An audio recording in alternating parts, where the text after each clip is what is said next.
Hello guys! Welcome back muli sa ating Dart Tour Vlogger, and to this video guys, ayan, isi-share ko sa inyo ngayon. Nandito tayo sa Piazza Salotto kung saan ito yung sentro ng Pescara. Ayan guys, maraming naglalarong bata na nagbibisikleta. Ayun, talagang gusto nilang sundan ang bawat isa. Ayan, tinan nyo guys. Tinan nyo naman siya kung paano magbisikleta, no? Talagang isang paa lang ng bisikleta ang kanyang pinaiikot. Ayan, dito tayo sa medyo lunong. Okay, so ang galing naman ng batang ito, guys. Ayan, mapapasana all ka na lang. Okay, so ito yung building na kung saan ito yung bangka, no? Bangka ng Del Fucino. Okay. At ito, dito ngayon guys, maraming naglalakad dahil ngayon ay araw ng linggo kung saan ang mga tao kapag ganitong weekends ay maraming naglalakad-lakad, no? Kumbaga, yan ang kanilang pinaka sa araw ng linggo, mamasyal, maglakad, kumain, magmuni-muni, ayan. Pero ang mga tao dito, syempre guys, dahil nga dito ay malamig, as usual, naka-jacket pa rin sila. Ako man ay naka-jacket din, syempre. At yan guys, ayan, no, nakita nyo, mga kung sino-sino, no? Iba't ibang lahi kasi nandito. Okay, so, kung sino man yung mga nandito ngayon, yan ay galing sa iba't ibang bansa. Okay, so ayan guys, ito yung pinakasentro ng Piazza Salotto.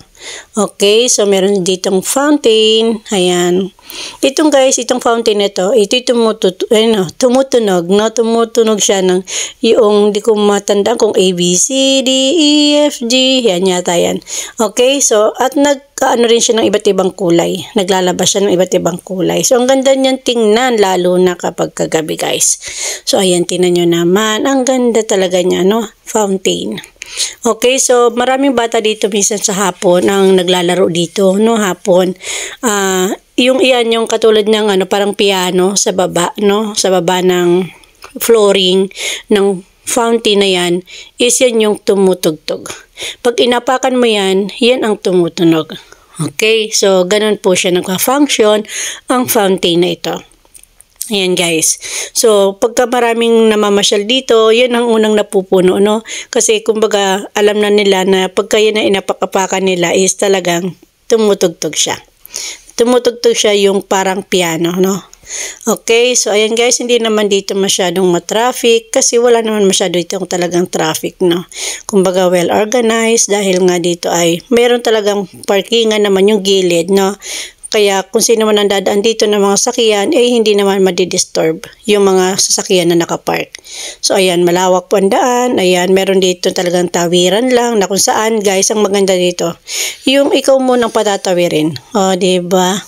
Hindi katulad sa iba na kailangan ikaw mag-antay bago ka makatawid.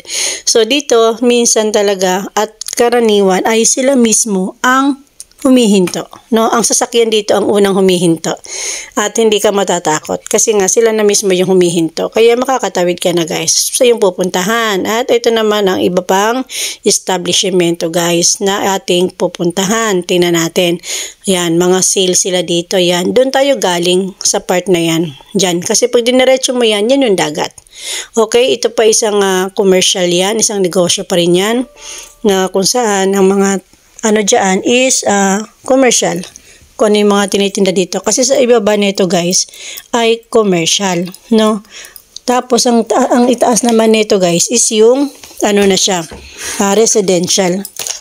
Yan. So ganun siya nagpa-function guys. Okay, ayan, maraming taong naglalakad pa rin guys. So dito guys ay maraming puno, no, na itinanim. Yan yung mga bagong tanim lang, o tinan nyo. So, ang ganda, no? Talagang, alam mo yung pag namasyal ka is mapapasarap yung pamamasyal mo. Talagang gaganahan kang maglakad-lakad kasi yung nakikita mo sa paligid is maganda. Okay, di ba? So, guys, dito sa ating Dart Tour Vlogger, ayan, lagi nyo ako samahan, guys. At i-share nyo rin itong ating YouTube channel. I-share nyo rin po sa iba para nang sa ganon, ma-reach din po nila tayo. Okay? At yan guys, dito yung bisikleta, no? talagang may parkingan lang yan. Huy, iPhone 16 guys. Oh, diba? Nandito ang iPhone 16. So, I don't know how much.